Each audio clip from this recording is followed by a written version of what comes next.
ఈ ఉదయమున నీవు ఎవ్వరినీ కలుసుకొనక ముందు ప్రభువును కలుసుకో. నీవు ఎవ్వరినీ చూడకముందు ప్రభువును చూడు. నీవు ఎవ్వరితో మాట్లాడకముందు ప్రభువుతో మాట్లాడు. నీవు దేనిని వెదకకముందు ఆయన రాజ్యమును నీతిని వెదకు.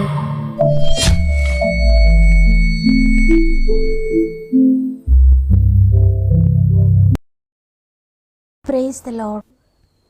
ప్రభు నామంలో మీ అందరికీ నా యొక్క ప్రత్యేకమైన శుభములు తెలియజేస్తూ మరి ఒక్కసారి గాడ్ ఫస్ట్ అనే వాగ్దాన కార్యక్రమానికి మిమ్మల్ని అందరినీ ప్రేమతో ఆహ్వానిస్తూ ఉన్నాను. దేవుడు తన కృప చేత మరి ఒక నూతన ఉదయం అనుగ్రహించి ఈరోజు మనల్ని సజీవులుగా నిలువబెట్టి ఆయన మాటలు వినే తరుణాన్ని మరొకసారి అనుగ్రహించారు. ప్రతిరోజు ఉదయాన్నే దేవుని మాటలు వినాలా? ఈ వాగ్దానాలు ఏవి నా జీవితంలో నెరవేరడం లేదు కదా, ఇంకెందుకు ఈ మాటలు వినడం అని అనిపిస్తుందేమో. అయితే ఉదయాన్నే మీరు మాట్లాడే మొట్టమొదటి మాట మీ దినాన్ని నిర్మిస్తాయి. లేవగానే సాతాను అనేకమైన మాటలు మీతో మాట్లాడుతూ ఉంటాడు. అయితే సాతాను మాట్లాడక ముందే మీరే మాట్లాడండి. ఆ మాటలు విశ్వాసంతో మాట్లాడండి. దేవుడు మాట్లాడింది మీరు మాట్లాడండి. దేవుడు చెప్పింది మీరు చెప్పండి. మీరే ముందు దేవుని మాటను ప్రకటించండి. మీ దినమును విశ్వాసంతో ప్రారంభించండి. దేవునితో ప్రారంభించండి. మీరు దేవుని మాటలు పలుకుతూ ఉంటే సాతాను వెళ్ళిపోతాడు. ఇక మీతో మాట్లాడలేడు, మిమ్మల్ని భయపెట్టలేడు. దినము ఆశీర్వాదకరంగా ముగించబడాలి, స్తుతులతో ముగించబడాలి అంటే లేవగానే సాతాను భయపడి వెళ్ళిపోయేటట్లుగా దేవుని మాటలతో మీ దినమును ప్రారంభించండి. తప్పకుండా దేవుని స్తుతిస్తూ దినాన్ని ముగిస్తారు విజయవంతంగా. అందువల్ల ప్రతిరోజు ఉదయాన్నే దేవుని వాగ్దానాన్ని తప్పక వినండి. మీకు తెలిసిన వారందరికీ షేర్ చేయండి. ఇంకా అనేక మంది దేవుని మాటలు తెలియక అవిశ్వాస మాటలతో దినాన్ని ప్రారంభిస్తూ నశించిపోతూ ఉన్నారు.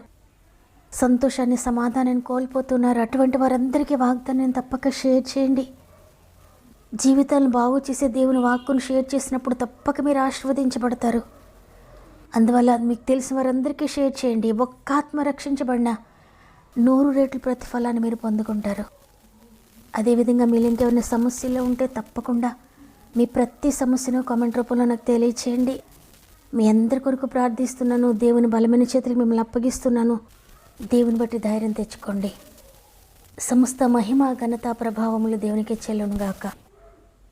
ఈరోజు దేవుడు మనకు అనుగ్రహిస్తున్న శ్రేష్టమైన వాగ్దానం యెషయా గ్రంథము 61వ అధ్యాయము 7వ వచనము. మీ అవమానమునకు ప్రతిగా రెట్టింపు ఘనత నొందుదురు. నిందుకు ప్రతిగా తాము పొందిన భాగమును అనుభవించి వారు సంతోషింతురు. వారు తమ దేశంలో రెట్టింపు భాగమునకు కర్తలగుదురు. నిత్యానందము వారికి కలుగును. ఆమేన్. ఈరోజు దేవాది దేవుడు నీకు తెలియజేస్తున్నారు, నేను నిన్ను అవమానపడనీయను, నేను నిన్ను తలదించుకునేలా చెయ్యను, నేను నిన్ను సిగ్గుపరచను, రెట్టింపు ఘనతలోనికి నడిపిస్తాను. ఇంతవరకు మిమ్మల్ని ఎవరైతే అవమానించారో, ఎక్కడైతే మీరు తలదించుకొని తిరిగారో, ఏ పరిస్థితుల్లో మీరు నలిగిపోతున్నారో, మీరు పొందిన అవమానానికి, మీరు పొందిన నిందలకు ఇక తలెత్తుకొని తిరగలేను, సిగ్గుతో తలదించుకొని తిరుగుతున్నానని మీరు పడుతున్న అవమానాలకు, నిందలకు ప్రతిగా రెట్టింపు ఘనతను, రెట్టింపు ఆశీర్వాదాన్ని, రెట్టింపు గౌరవాన్ని దేవునికి ఇవ్వబోతున్నాడు.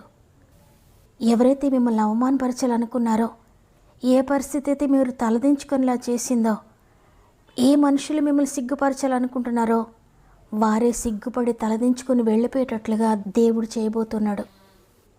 చూడండి, ఎస్తేరు యొక్క పినతండ్రి అయిన మొర్దెకైను హామాను అనే వ్యక్తి దినదినము అవమానపరుస్తూ ఉన్నాడు, దినదినము సిగ్గుపరుస్తూ ఉన్నాడు.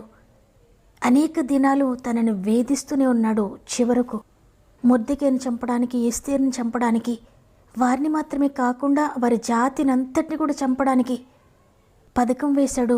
రాజు యొక్క ఉంగరంతో దానిని ముద్రించాడు. అంతేకాకుండా మొర్దెకై యొక్క మరణాన్ని తన కళ్ళతో తను చూస్తూ, తనతో పాటు తన కుటుంబం కూడా దానిని చూస్తూ సంతోషించాలని తన ఇంటి దగ్గర ఉరికమ్మని పెట్టించాడు. అయితే మొర్దెకై మాత్రం దేవుని భయభక్తులు కలిగి హామాను తను ఎంతగా నిందిస్తూ ఉన్న, అవమానిస్తూ ఉన్న, హేళన చేస్తూ ఉన్నా తిరిగి తనను ఒక్క మాట కూడా అనకుండా దేవుని సన్నిధిలో మొరపెట్టుకుంటూ ఉన్నాడు. ఎందుకంటే రాజాదిరాజు అయిన ఈ రాజులకి అధికారైనా, ఇక్కడ ఎవరు నాకు న్యాయం చేయకపోయినా, నాకు న్యాయం దొరకకపోయినా సృష్టికర్త చూస్తున్నాడు, ఆయన న్యాయం చేస్తాడు నాకని కేవలము దేవుని వైపు మాత్రమే చూస్తూ ఆయనపైన ఆశ పెట్టుకున్నాడు. ఒకరోజు వచ్చింది, హామాను విషయంలో రాజు చూడకూడని విషయాన్ని చూశాడు. వెంటనే హామానుకు ఉరిశిక్ష విధించాడు. హామానుకే కాదు, హామాను యొక్క కుటుంబం అంతటికి ఉరిశిక్షను విధించాడు. హామాను ఎవరి కొరకైతే ఉరికమ్మని పెట్టించాడో ఆ ఉరికమ్మం పైన హామానును అతని కుటుంబాన్ని ఉరితీయడం జరిగింది. అయితే మొర్దెకైని దేవుడు రక్షించాడు. మొర్దెకైని ఒక్కడనే కాదు, మొర్దెకైతో పాటు యోధా జాతిని అంతటిని దేవుడు రక్షించాడు. ఎవరైతే తలదించుకున్నారో, ఎవరైతే సిగ్గుపడ్డారో వారందరి ఎదుట తల ఎత్తుకొని తిరిగేటట్లుగా చేశాడు దేవుడు. అదేవిధంగా పాపంలో పట్టబడిన స్త్రీని పట్టుకొని వారందరూ కూడా రాళ్లతో కొడుతూ, అవమానిస్తూ, నిందిస్తూ ప్రభు దగ్గర తీసుకొచ్చారు. వారందరూ అనుకున్నారు ప్రభువును కూడా అవమానపరచాలని. అయితే ప్రభు ఒక్క మాట రాశారు, మీలో పాపము లేనివాడు మొదటి రాయి వేయండి అని. ఎప్పుడైతే ప్రభు ఆ మాట వ్రాస్తున్నారో అక్కడ పెద్దవారు మొదలుకొని చిన్నవారి వరకు కూడా ఒక్కరు కూడా మిగిలిలేదు.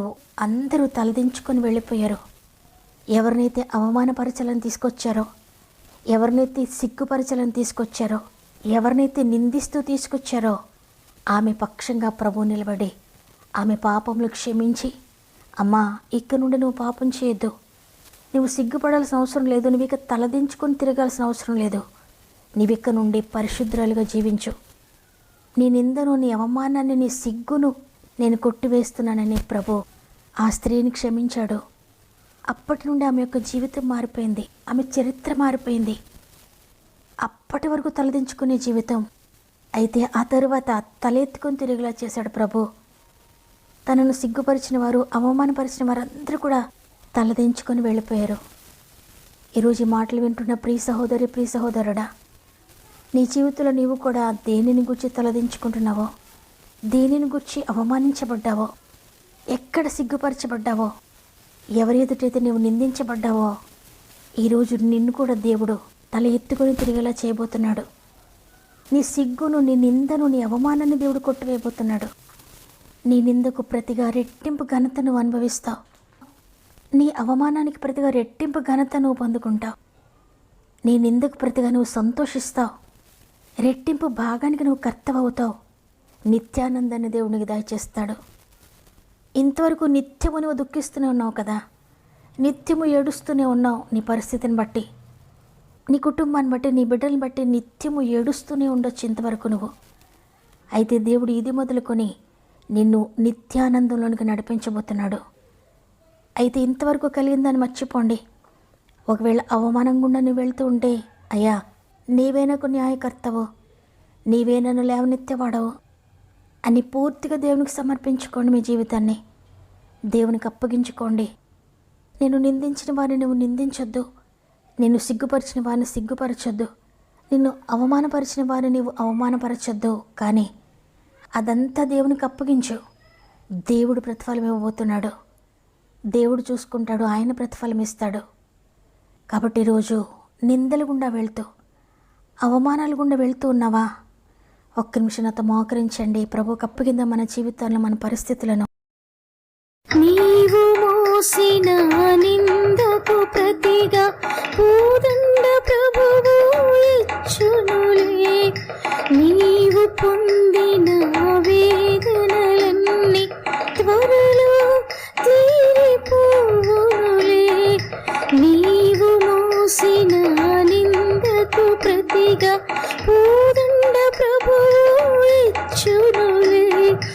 నీవు పొందిన వేదనలన్నీ త్వరలో తీరిపోవునులే.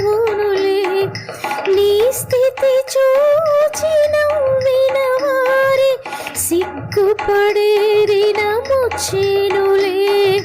నీ స్థితి చూచి నవ్విన వారి సిగ్గుపడేది నముచ్చేనులే.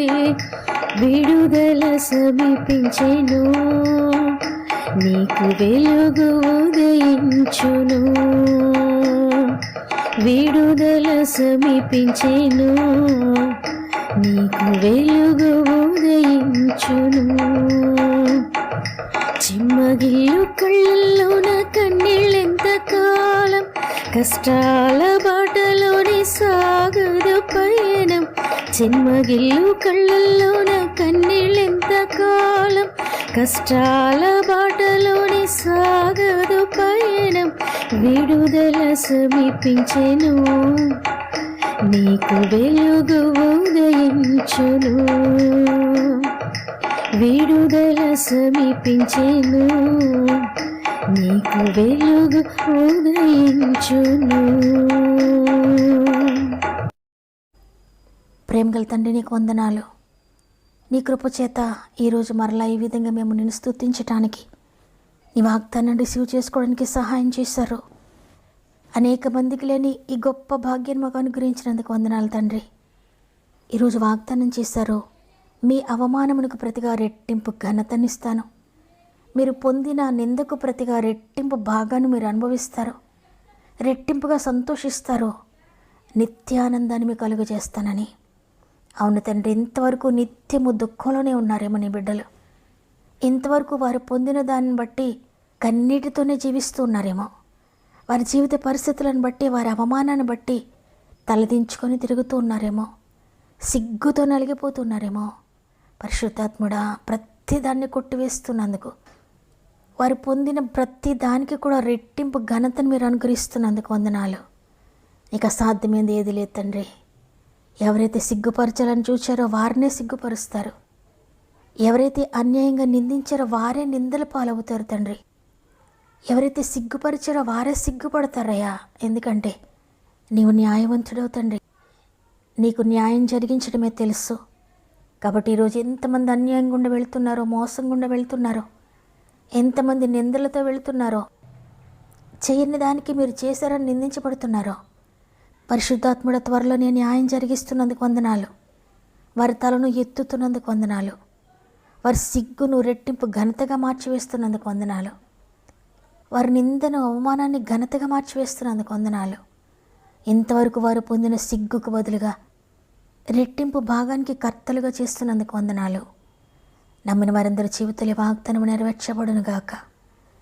మరి ముఖ్యంగా తండ్రి, ఎంతోమంది నీ బిడ్డలు ఎన్నో సమస్యలతో నలిగిపోతున్నారయ్యా, ఎంతో దుఃఖంలో ఉన్నారయ్యా, ఎన్నో నిందల్లో ఉన్నారయ్యా. వారి ఆర్థిక బంధకాలను బట్టి, వారి వ్యాధులను బట్టి, వారి సమస్యలు, శోధనలను బట్టి తలదించుకొని సిగ్గుపడుతూ వారి జీవితాలు ఏమి చేయాలో తోచని పరిస్థితిలో ఉన్నారయ్యా. పరిశుద్ధాత్ముడా, ప్రతి ఒక్కొక్కరిని నీ చేతులకు అప్పగించుకుంటున్నాను. ఎందుకంటే మీరు మాత్రమే మాకు ఆశ్రయము, మా దుర్గము, మా కోట. మేము మనుషుల్ని ఆశ్రయిస్తే ఓడిపోతాం, నిన్ను ఆశ్రయిస్తే ఓడిపోమయ్యా, సిగ్గుపరచబడమయ్యా. అందుకే మా ఆత్మీయ కుటుంబాన్ని నీ చేతులకు అప్పగించుకుంటున్నాను. నీవు తప్పక విడిపిస్తావని, తప్పక లేవనెత్తుతావని. వారి సమస్య ఏదైనా, వారికి అర్థం కానిదైనా, వారికి అసాధ్యమైనదైనా, ఇక మేము చెయ్యలేమనుకుంటూ ఉన్నా, మీరు చేస్తున్నందుకు, మీరు విడిపిస్తున్నందుకు, మీరు లేవనెత్తుతున్నందుకు, మీరు సంపూర్ణ ఆరోగ్యం దయచేస్తున్నందుకు కోట్లాది స్తుతులు చెల్లించుకుంటూ, వారి యొక్క ప్రతి సమస్య మీద యేసు రక్తాన్ని ప్రోక్షించుకుంటూ, ప్రతి కామెంట్ మీద యేసు రక్తాన్ని ప్రోక్షించుకుంటూ, అద్భుతకరమైన జయమును ప్రతి బిడ్డకు దయచేసినందుకు వందనాలు చెల్లించుకుంటూ, ఈ దినమును ప్రారంభిస్తూ ఉండగా ఈ రోజంతా మా ఆత్మీయ కుటుంబం అంతటికీ తోడేయండి. వారి మార్గం అంతట్లో నీ దూతలను తోడుగా ఉంచి, వారి ప్రయత్నాలన్నింటినీ స్థిరపరిచి, సఫలపరిచి, వారి పనులన్నింటిలో మీరు తోడుగా ఉండి నడిపిస్తారని యేసయ్య పరిశుద్ధమైన నామములో అడిగి వేడుకొంచున్నాను తండ్రి. ఆమేన్. ఇంతవరకు మీ జీవితంలో నిందలే చూచారేమో, అవమానాలే పడ్డారేమో, తలదించుకొని తిరిగారేమో. అయితే మీ జీవితంలో గొప్ప మార్పును తేబోతున్నాడు దేవుడు. దేవుడు. ఇది మొదలుకొని మీరు ఇక తలదించుకోరు, తలెత్తుకొని తిరుగుతారు.